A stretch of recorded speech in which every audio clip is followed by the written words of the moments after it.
नमस्कार।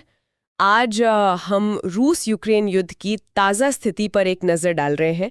जुलाई 2025 में हालात क्या हैं? जी। हमारे पास एक हालिया काफ़ी डिटेल्ड रिपोर्ट है जो ज़मीनी लड़ाई, कूटनीति, बाहरी मदद इन सब पर फोकस करती है। हाँ। और आज हम इसी रिपोर्ट के जो मुख्य पहलू हैं उन्हें समझने की कोशिश करेंगे। मतलब मिलिट्री फ्रंट पर क्या हो रहा है, ड्रोन युद्ध का क्या सीन है, बातचीत क्यों अटकी है और वो हथियारों की सप्लाई। जी। और आम लोगों पर इसका क्या असर पड़ रहा है वो भी। बिल्कुल। तो चलिए शुरू करते हैं ज़मीन से। रिपोर्ट ये बता रही है कि पूर्वी यूक्रेन में रूसी सेना धीरे धीरे ही सही पर आगे बढ़ रही है। हाँ, कंसिस्टेंट गेन्स हैं उनके। पिछले हफ्ते का आंकड़ा देखें तो करीब 72 वर्ग मील का इलाका उन्होंने लिया है। और वो पोक्रोव्स्क जैसे शहरों पर भी दबाव बना रहे हैं जो काफी अहम माने जाते हैं। जी हाँ, पोक्रोवस्क काफी स्ट्रैटेजिक है। और एक और बड़ी खबर यह है कि रूस अब दावा कर रहा है कि पूरे लुहांस्क ओब्लास्ट पर, मतलब पूरे लुहांस्क क्षेत्र पर उनका पूरा नियंत्रण है। पूरा नियंत्रण।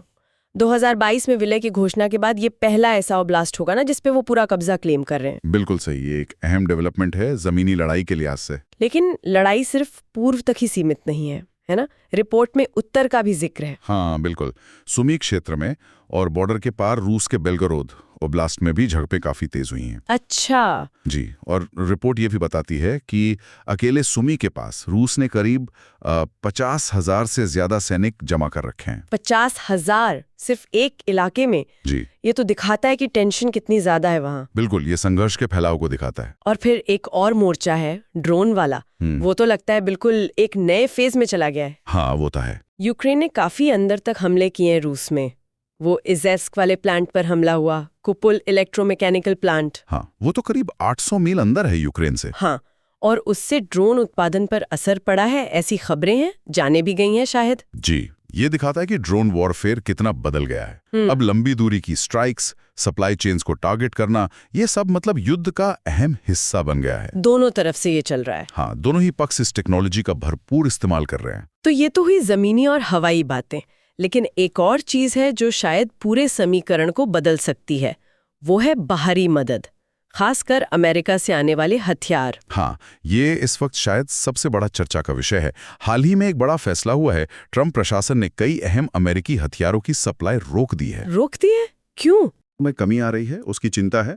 और लिस्ट भी काफी लंबी है। इसमें पेट्रियट मिसाइलें हैं जो एयर डिफेंस के लिए जरूरी हैं। हाँ, वो तो बहुत जरूरी है। करीब 8,500 तोपखाने के गोले हैं, लगभग 250 GMLRS रॉकेट्स हैं, वो गाइडेड वाले। अच्छा। और करीब 142 हेलफायर मिसाइलें भी शामिल हैं।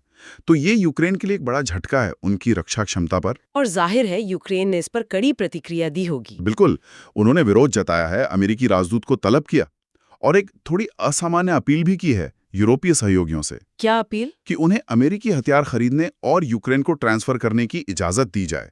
मतलब वो एक तरह से बाईपास करने की कोशिश कर रहे हैं।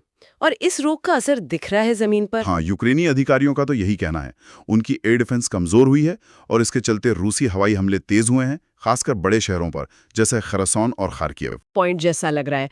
और इसका असर सिर्फ लड़ाई पे नहीं, आम लोगों पर भी तो पड़ रहा होगा। मानवीय स्थिति कैसी है? वो तो दुर्भाग्य से लगातार गंभीर बनी हुई है। आम नागरिक मारे जा रहे हैं, घायल हो रहे हैं। रिपोर्ट में साफ लिखा है कि अमेरिकी मदद रुकने के बाद खेरसोन, खार्किव जैसे शहरों पर हमले बढ़े हैं। और वो सुमी वाला इलाका जहां सीमा पर झड़पें तेज हुई हैं। हाँ, वहां से तो करीब 56,000 लोगों को निकालना पड़ा है, सुरक्षित जगहों पर ले जाना पड़ा है। तो मानवीय संकट गहरा है। इतनी मुश्किलों के बीच यूक्रेन के अंदर लोगों की सोच क्या है? क्या वो अब भी उतने ही मजबूती से खड़े हैं? यहाँ एक थोड़ा चौंकाने वाला आंकड़ा सामने आया है रिपोर्ट में। जून में एक सर्वे हुआ यूक्रेन में। उसके मुताबिक अब 56% यूक्रेनी नागरिक शांति के लिए क्षेत्रीय रियायतें, मतलब जमीन छोड़ने पर विचार करने को तैयार हो सकते हैं। 56%? ये तो आधे से ज्यादा है। बिल्कुल। कितनी जमीन छोड़ने की बात हो रही है? रिपोर्ट के मुताबिक ये लगभग देश का 20% हिस्सा हो सकता है। ये आंकड़ा दिखाता है कि युद्ध कितना लंबा खिंच गया है और दबाव कितना ज्यादा है लोगों पर। ये वाकई बहुत बड़ा बदलाव है सोच में, अगर ऐसा है तो। जी, शायद ये यूक्रेन के अंदर एक बड़े शिफ्ट का संकेत है। तो संक्षेप में देखें तो जमीनी लड़ाई चल रही है, रूस धीरे धीरे आगे बढ़ रहा है, ड्रोन हमले दोनों तरफ से तेज है, कूटनीतिक बातचीत एक तरह से रुकी हुई है। बिल्कुल। अमेरिकी मदद पर एक बड़ा सवालिया निशान लग गया है और यूक्रेन के अंदर ही शांति के लिए कुछ कीमत चुकाने की सोच बढ़ रही है। हाँ, ये पूरी तस्वीर दिखाती है कि युद्ध कितना कॉम्प्लेक्स है। मतलब मिलिट्री एक्शन, डिप्लोमेसी, बाहरी मदद और देश के अंदर का जनमत, ये सब एक दूसरे से जुड़े हैं और एक दूसरे पर असर डाल रहे हैं। और कोई कूटनीतिक कोशिशें हो रही हैं क्या? देखिए, बातचीत तो फिलहाल रुकी हुई है। हाँ, 2025 की शुरुआत में कुछ यूरोपीय देशों ने, यूके, फ्रांस वगैरह ने एक इच्छुकों का गठबंधन बनाने की बात जरूर की थी। अच्छा, किस लिए? यूक्रेन का समर्थन जारी रखने और किसी तरह के शांति समझौते या युद्ध विराम का रास्ता तलाशने के लिए। लेकिन अभी तक कोई ठोस प्रगति उसमें दिखी नहीं है। तो कुल मिलाकर भविष्य काफी अनिश्चित लग रहा है और अंत में यही सवाल मन में आता है कि ये जो अमेरिकी मदद रुकी है और साथ ही यूक्रेन के अंदर समझौते के लिए जो बढ़ती स्वीकार्यता दिख रही है, क्या ये दोनों चीजें मिलकर युद्ध की दिशा बदल देंगी? ये बिल्कुल संभव है। ये एक अहम मोड़ हो सकता है। क्या हम संघर्ष के एक नए दौर में दाखिल हो रहे हैं? इस पर यकीनन आगे भी नजर रखनी होगी। जी बिल्कुल, ये देखने वाली बात होगी।